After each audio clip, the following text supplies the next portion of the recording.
Welcome, everyone.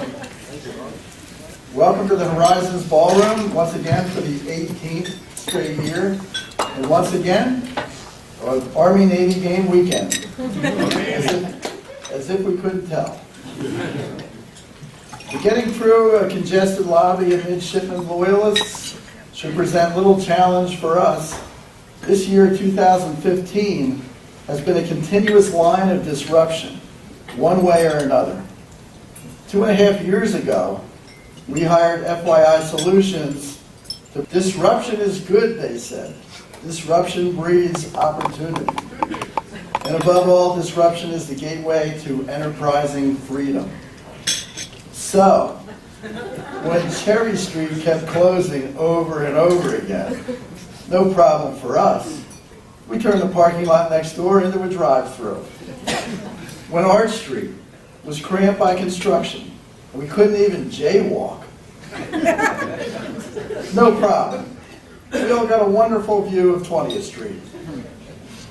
When the Pope came rolling into town, and the city was transformed into a lockdown open cathedral, what, us worry? Unless, of course, you left your car in the parking lot. Oh, wait a minute. He removed his gloves and made his tea time. So what's the problem? Thank you, FYI Solutions. We couldn't have gotten through this disruptive year without you. So where do we stand? Can you still hear the Davis Forward music when it's not turned up all the way? Let's see. What has gotten better? Besides local real estate values, we know the brick room is better. After 21 years in those same stinking chairs, it took the grinding of many, many Davis Forward meetings before we realized we could take it no more.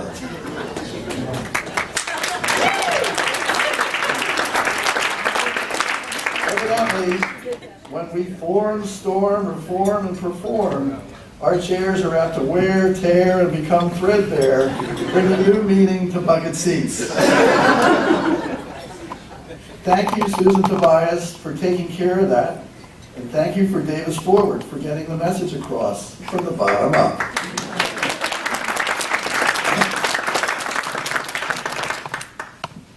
In the 2+ years of Davis Forward, the Davis Forward installation, we have successfully assembled 11 different teams that have engaged the grand total of 94 team members, including coaches, 63 of whom are unique. Many of you, of course, have participated on more than one team. In fact, some of you participated on more than 2 teams. By my rough count, I'd like to call out the following team players who have participated on 3 or more teams in the Davis Forward era. They are, and hold your applause to the end, Dave White, Phyllis Love, Eve Lancaster, Michael Bailey, and Julia Karp. Wish you were all here, but for the ones that are, please stand up and take a bow.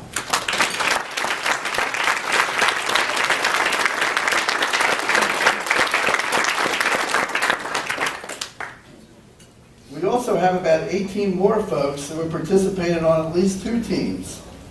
They are George Lang, Kathy Carroll, Bridget Fenton, Rob Allen, Bob Lane, Neil Kelly, Barbara Biblis, Judy Neely, Carolyn O'Brien, Nicole Liccio, George Riccardi, Kevin Sullivan, Neil Kelly, Julia Finney, Paul Marone, and Matt Craven. And then we have Hannah Morgan, Caitlin Nealon, and Susan Reiner, who gallantly stayed on to finish the work started on the field notebook. With all of you, please stand up and take a bow.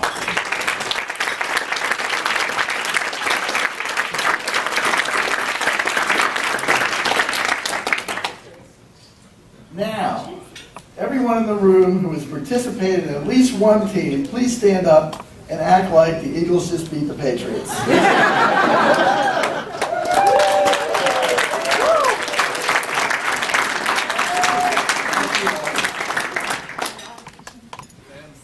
Lest we forget why the Davis Forward movement started, I would like to give special thanks to the Digital Workplace Group, who have devoted a tremendous amount of time to overhauling our digital asset and content management systems by implementing SendShare. First, it was the steering committee formed in May of 2014, consisting of Michael Bailey, Margaret Biblis, Gene Rodenberger, and Kevin Sullivan, who recruited the core team and helped the SendShare selection process.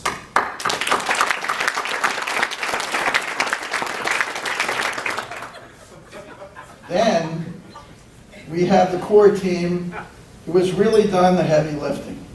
And I mean heavy. They have individually averaged well over the 4-hour-per-week limit meant for most teams. They are Carolyn O'Brien, Cindy Bruninger, George Lang, Kathy Carroll, Bridget Fenton, Rob Allen, and Allison Enright. Please stand up and take another bow.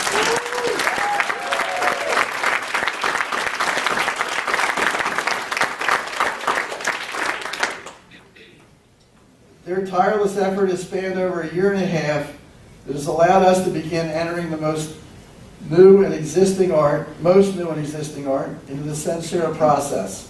To date, we have ingested over 14,000 images, and also a big thanks to George Riccardi and Bob Lane for their steady oversight in the process.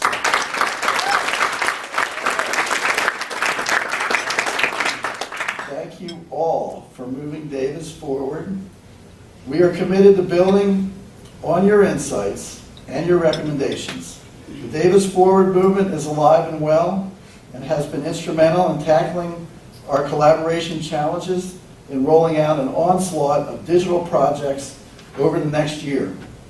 The revenue meetings that have helped us implement a much more customer-centric approach and a mobilization of our resources to maximize the top line. That means lots of customer touches for certain customers that mean big sales dollars coming our way. It makes for an exciting time to be at FA Davis as we head into the year of the digital blitz. Thank you all for putting us in this auspicious position, and thank you all for moving Davis forward.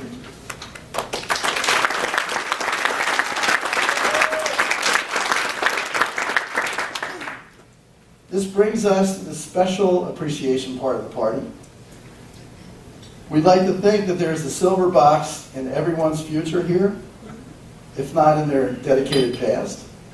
But for one and only one of us today, there is a silver box coming very soon to the present. I am grateful to have a long list of talented people who have made FA Davis their career. Today I will issue silver box number 38 and the 18th box in the last 8 years. So today, I want to bring the spotlight to someone who has never sought it before and may never again, and truth be told, would probably be happy with a simple smile and a handshake. But that's not how we do it here. And if it sounds as though I'm postponing having to pronounce her name, I was hoping it would not be quite so obvious. Kim, as I like to call her, was hired by Greg Natton of the MIS department as a data entry clerk before being promoted 18 months later to senior collections specialist in customer service. There she took on the titans of tightwad from Walden's, Borders, and Barnes & Noble. If she didn't get them to pay right away, at least we knew they'd surrender a solid pound of flesh. Former CFO Bob Skank had become a big fan of Kim's remarkable ability to rapidly grasp everything while working efficiently and with a sense of urgency. And then things got a little bit weird. Firstly, Greg Natton was lured into a dot-com bubble and left for a dot-com startup. Greg had known Kim from their days at Rittenhouse Books, and so Kim, who followed Greg to Davis, decided to follow him again, this time to petfoodsdirect.com. This news did not find Bob Skank in his most jovial state, which was a testament to Kim's value in Bob's eye. For those of us who have witnessed Bob's non-jovial state, we know how non-jovial it can be. Well, we all know the bubble burst shortly thereafter, so about 7 months later, and most unexpectedly, Kim called Bob. Bob, please take me back. Bob, who had struggled mightily to find a competent administrative assistant, methodically put Kim through the interviewing protocol while he stifled, as best he could, the loudest of silent cheers. In his words, her call to me came out of the blue, asking if I would consider hiring her back. It was music to my ears. I calmly told her to come in for an interview. I knew full well her work ethic, and I would have hired her on the spot if Rob and HR would have let me. And there is more from Bob. I really was amazed at the volume of tasks Kim could take on. She was truly the queen of multitasking. As the years passed, I continued to feed much of the routine tasks I used to do on my own. It really did become instinctive for a while. If I wanted her to do a worksheet, I would mumble a couple of sentences, and voila, it was done. She got so good at taking over my Excel projects that after a while, I became incapable of doing Excel on my own. As time wore on, she became very much like radar to my Colonel Blake. For those of us that remember, you can almost hear this exchange. Colonel Bob, where's my Wall Street Journal? Radar Kim, right on top of the pile. Sir, the one in front of you. Colonel Bob, I thought that was yesterday's. Radar Kim, no, yesterday's is right under today's. Sir. I wish Bob was here to defend himself, but who knew that Bob was a MASH fan? Bob continues. Back in the day, when meetings were all the rage, Kim would drop the handouts in my arms, push me in the direction of the next meeting. Sometimes I wondered what would happen if I was absent and Kim filled in. Would anybody notice? And even more from Bob. Kim shows up for work like roosters crow in the morning. 7 o'clock sharp. Her car is always there in the same spot. The same half-cocked position, ready to take off at 3 p.m. If you look really hard, you can see the smoking path starting at Kim's office and stretching to her parking spot. It is most visible at 3:01. Pity the poor guy who finds himself in the way. As you can gather, Kim's duties became very diverse under Bob. She was even referred to as his personal concierge. Doctor's appointments, haircuts, dental visits, everything went through Kim. When Menno arrived, he quickly recognized the extraordinary talent that he had inherited. And as he once shared with me, his feeling that she is the best assistant he has ever had. And she doesn't even have to worry about trying to find him a barber. Evidently, he doesn't have one. Hard to believe we've accumulated all these accolades for a Dallas Cowboys fan. Right down to her Lone Star tattoo, wherever that is. Let's put it this way. Her tattoo is hidden enough not to have jeopardized her employment status at FAD. Here, the ink from the Lone Star would be an official dress code violation, covered by the indecent exposure clause. Truth be told, we were all rooting for the Cowboys on Monday night, and then we quickly showered before promising never to do that again. When Kim is not working feverishly to bail out technologically challenged editors with timely GPEs and sales forecasting grids, she loves the pampering of an ocean cruise and, ironically, the rigor of maneuvering her new camper into a welcoming campsite for a weekend to enjoy the benefits of Mother Nature. even if the campground is only 30 minutes away. In my personal dealings with Kim, and with the few requests I have made to her, she has never disappointed.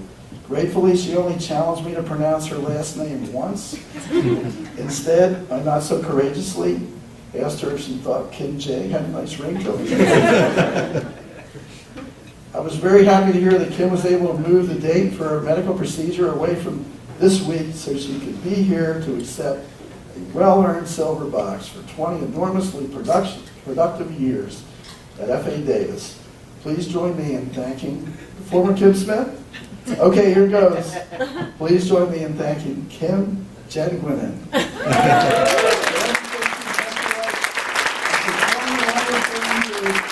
If not continuous,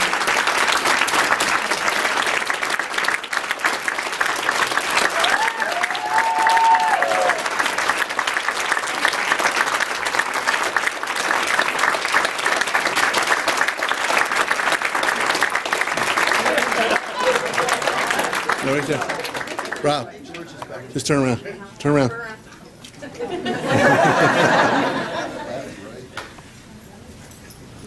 Thank you.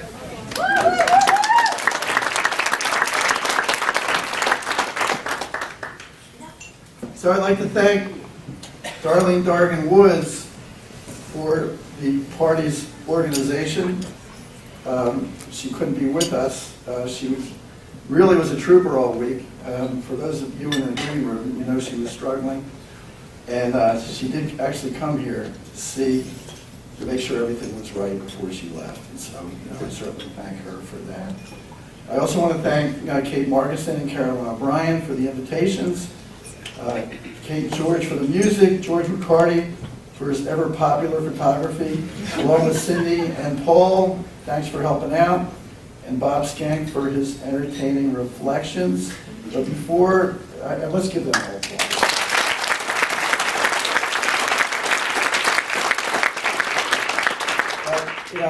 There's a lot of first-time people here. I mean, we've been up here for 18 years, but for a lot of us out here, this is the first time. Could you all please stand up so that we can acknowledge that, yes, you made it.